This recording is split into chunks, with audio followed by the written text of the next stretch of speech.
we've been talking about the budget impact from various angles, and for startups, it's truly a good day.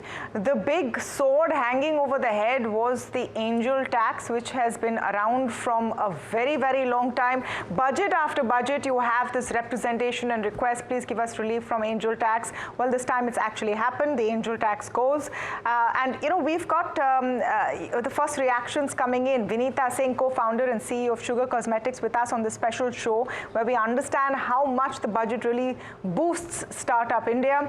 Amit Jain, co-founder and CEO of CarDekho Group, with us, and we're also speaking with Ashish Tulsian, CEO of Persist. Welcome to all of you, and great to have you on this conversation where we're discussing all things budget. Well, let's start with the angel tax question. Vineeta, why don't you go first? This has been a long-term ask, and from your smile, I can see you're really happy about it.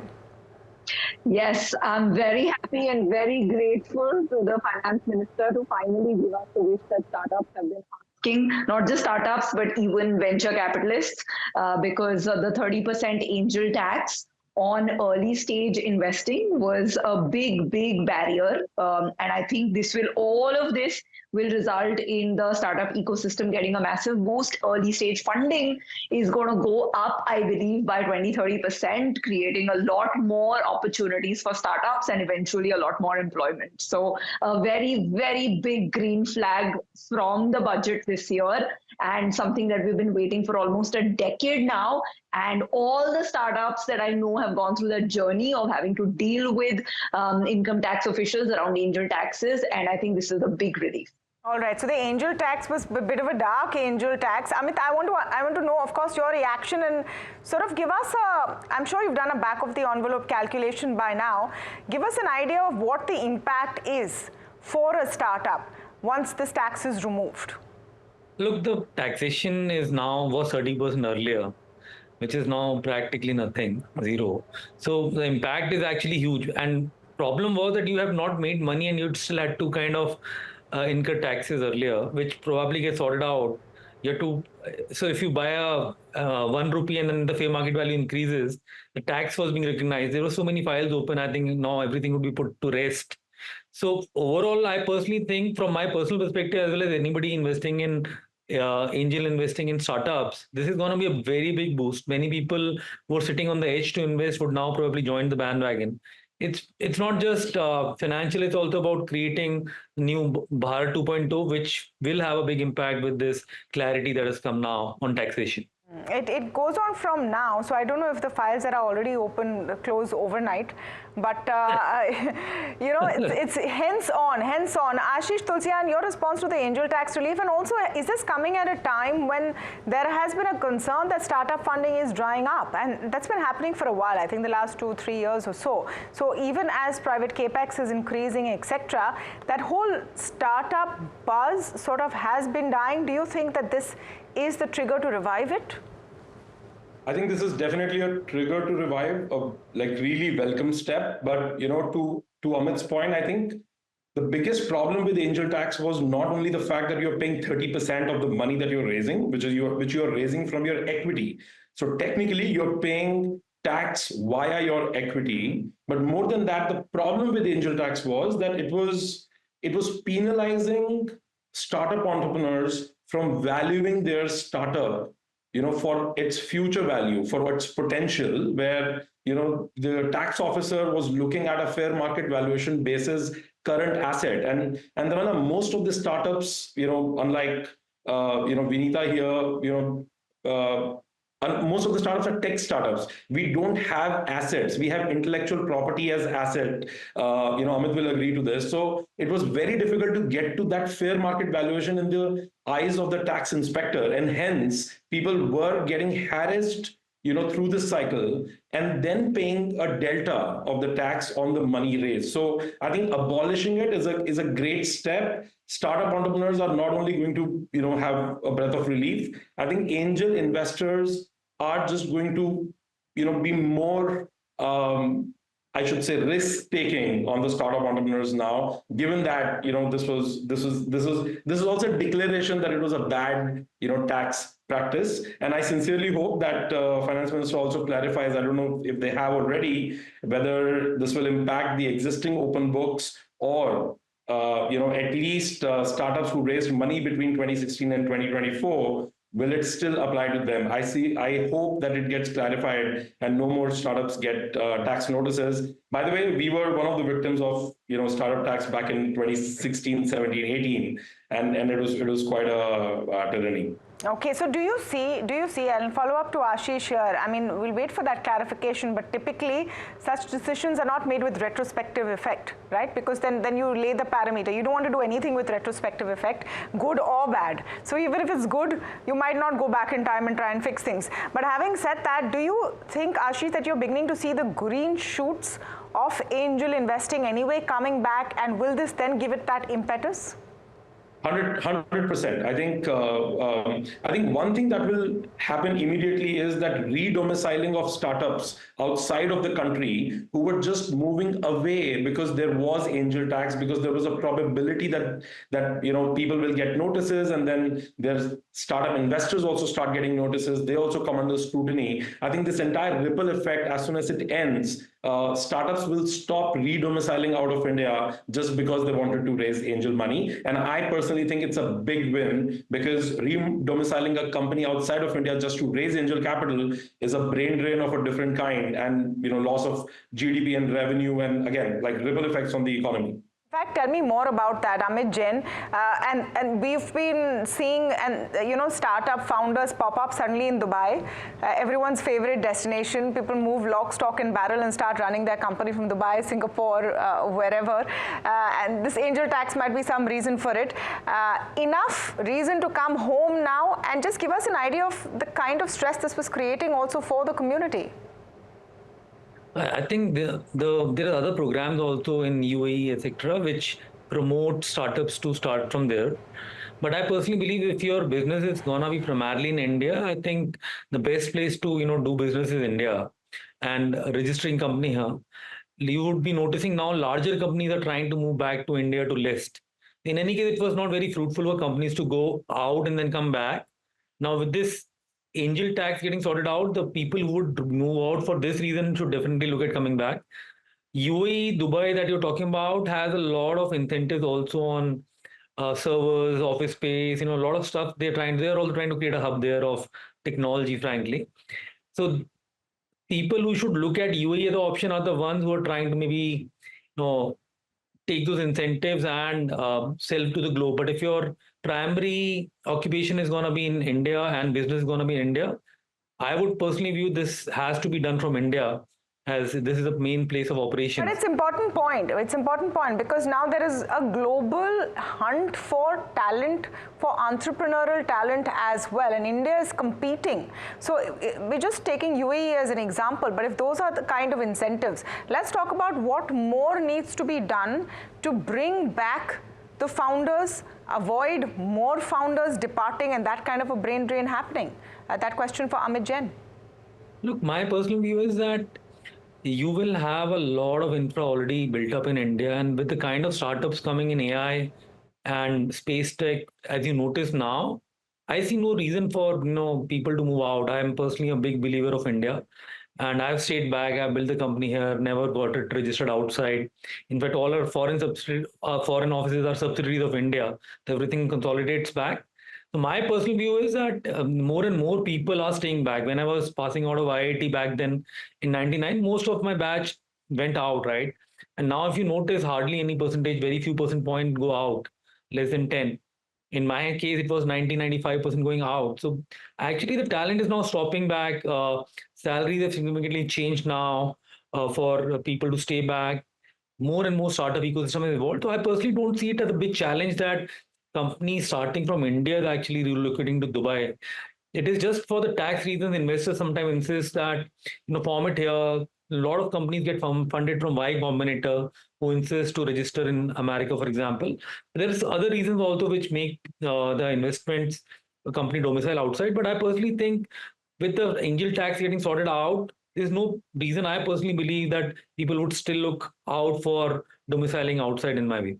Vineeta, your response to that point of, do you see people coming back, a ghar vapsi of sorts, or at least more, investors not having to go, and also your view on the fact that TDS has been cut quite significantly for e-commerce down to 0.1%. Can you explain to us what the impact of that would be? Yeah, absolutely. So I think on the Ghar Vapasi piece, I think one of the biggest one of the biggest impact that also we're going to see is the fact that over the last 2 to 3 budgets, the government has been decriminalizing a lot of these regulations. And today in the announcement, since you mentioned the topic of TDS, they also brought up the whole decriminalization of TDS delayed payments. I think, founders in their entire journey, that 0 to 1 journey, a lot of times have these honest mistakes around regulatory filings on times, and there are delays. So apart from the interest and penalties that the founders anyways are liable for, there is a risk of criminal action in India. And India is one of the only countries where for more than 1 lakh business-related reasons, there can be criminal prosecution.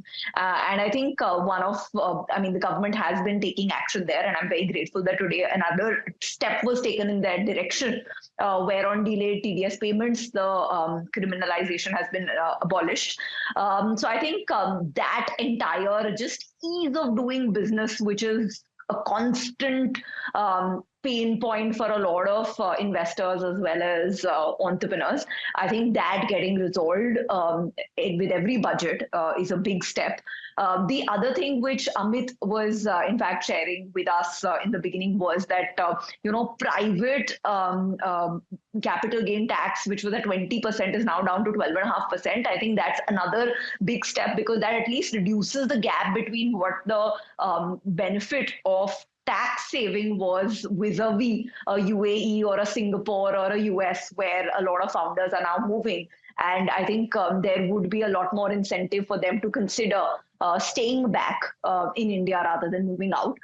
So I do feel that this, as well as the entire language of the government, by abolishing angel tax, by decriminalizing a lot of these very basic kind of regulations, by talking about the 100 crore budget for the credit guarantee for MSMEs, I think the whole 1,000 crore fund for space techs. I think the language of the government is that a large part of employment, hopefully 5 to 10% over the next decade, will come from startups, and that is why the government believes that for India's future, it's important to make sure that startups consider India as a very, very as probably the #1 place to set up their business in the world.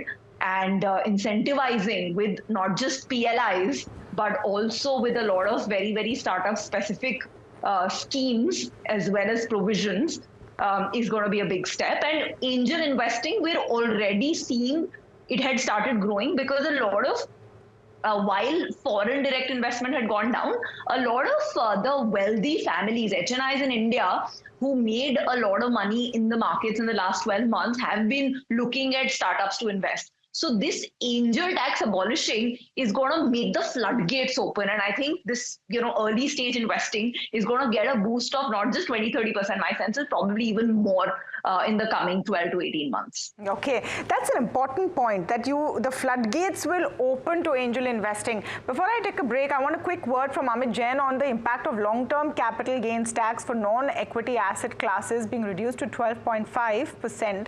The impact for those who hold private equity in their company like yourself, what does that do? So now the rate has reduced significantly. Earlier we had to pay 20. Now it's 12.5. It's same as public and private. While it has increased for public companies, but for private companies it's a reduction. And it's a massive boost from our perspective. And for people who eventually hold shares in a private company and secondary movements come. So I think it's a big relief, I'll be candid.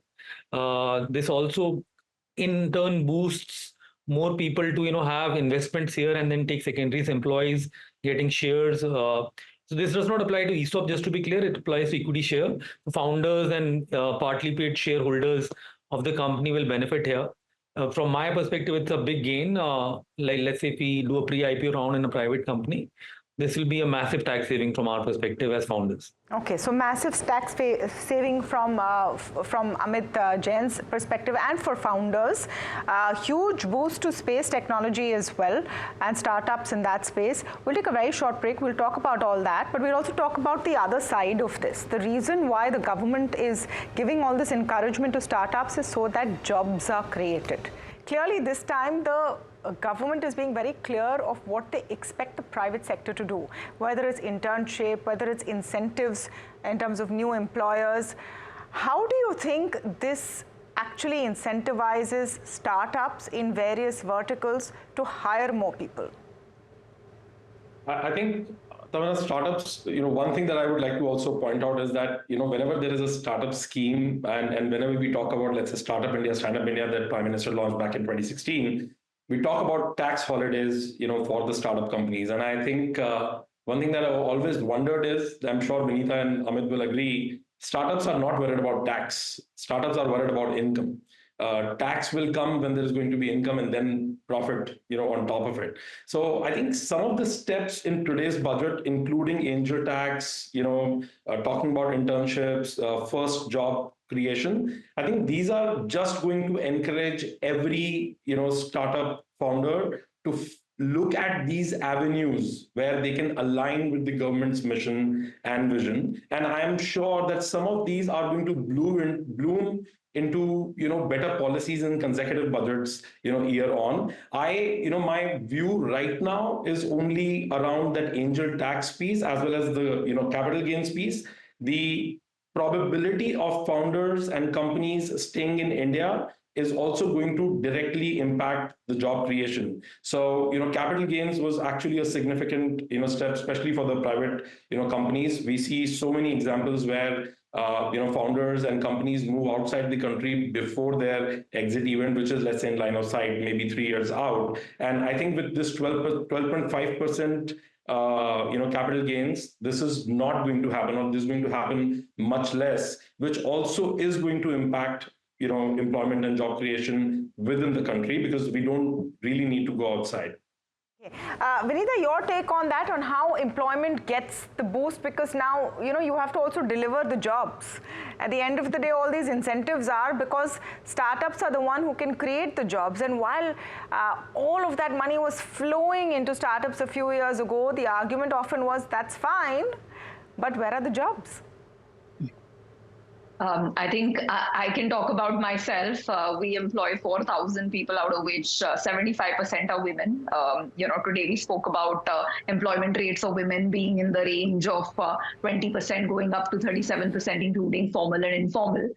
So I think I would say, just like me and Amit and Ashish over here, we are all creating now probably startups account for almost 10 lakh jobs in India.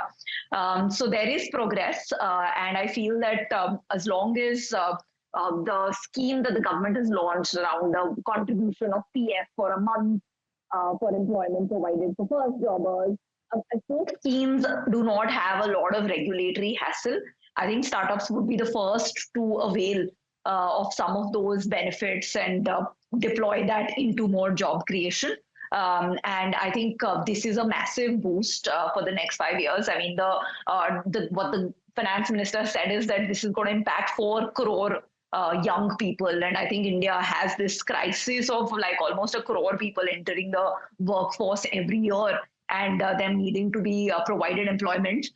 So I think the whole idea of this scheme where there is a part contribution of Provident Fund or ESIC by the government, as well as those paid internship where the government pays the stipend. I think, if the regulation and the way to get those benefits is not too bureaucratic and doesn't take us like months of paperwork, I think we will definitely all be coming together to make that happen. The paid internship, 10% needs to come from the company. The rest comes from the government, including that one-time payment of 6,000 rupees. So, Vineeta, you talked about 4,000 people, plus this internship coming in. If I were to ask you, Do you feel incentivized to hire more right now after all of this? In real terms, does it translate for you? Because these are all, big statements, excellent. If everyone welcomes it. Would you hire more? We would probably consider this scheme while hiring, but hiring more not for the sake of it, because I think my board is also going to be watching this interview. So I definitely don't want to hire for the sake of hiring, because that doesn't do justice to either the company or the employees. Yeah, okay. Ashish wants to come in, yes. But yeah, I think Tamanna, one very important piece is that I think in India, as Vineeta said, 1 crore plus people are joining the workforce every year. And while we keep hearing about there is a dearth of employment, I think one important part is that there is a bigger issue, which is employability in India, and that is a ripple effect of lack of economic prosperity, education avenues, etc. I think this internship, the paid internship step by government, is an extremely welcome step, and if availing this is not too bureaucratic, if it comes with ease, I can bet that every startup founder of all types and kinds in every domain will be incentivized to give internships to people, which in turn is going to make people more employable at large, even if they are not absorbed at the same company. Amit, your last word on employment and employability, both sides of it. I mean, employability, all right, those skilling, courses and policy and all of that is in place. But does this really allow you to employ more? Look, I think every startup will have a demand of its own. Yeah, having skilled resources available obviously helps us. So we have been expanding 70% year over year. And we directly employ around 6,000 and indirectly employ around 1,50,000. So reality is that each startup has a big impact not only through direct but indirect employment also. Like we have insurance agents, finance agents working on our platform. Similarly, most of the startups have created a lot of gig work, if you realize, right? And it's not just direct employment that gets impacted. My personal view is that government is super focused on innovation, research and manufacturing, if you notice in the budget. So manufacturing is not something that is being done only by established giants. Now startups have gone into manufacturing. All startups started with distribution, then they went into value chain upwards to start manufacturing certain parts of the value chain, and that's how marketplaces are evolving into transaction ensuring quality. So you will see a lot of startups actually entering this manufacturing world, creating a world of employment, is my view, especially in commodity items. A lot of agri-tech founders have come where food processing is happening. A lot of battery manufacturing startups have come. You will see a lot of disruption happening through this. So I personally believe that the budget supports for employment. They're laying out infra of India, which is transportation, roads, etc. That eases up the whole economy in a way and makes towns more connected, which enables manufacturing at various locations, thereby enabling employment. Lastly, I think government is aiming for an inclusive mix of women and men in the workforce, with the clear focus on women-led development in this budget of 3 lakh crore being kind of allocated for women led schemes only, right? I think all are great signs: inclusive workforce, creating more jobs, enabling infrastructure to enable that, and manufacturing to enable that. I think all kind of falls in place in my view. Okay, so it all falls into place. We'll wait and see whether the actual jobs come in as well. But yeah, a good day for startups who have not really been on top of the list as far as the last few budgets have been concerned. The angel tax coming off is a huge, huge relief, if nothing else. Thank you so much to all of you for joining us today to decode what the budget has meant for the startup space. And to all of our viewers, thank you for joining us as well. We'll end the show here, but stay tuned. A lot more coming up on the other side on NDTV Profit.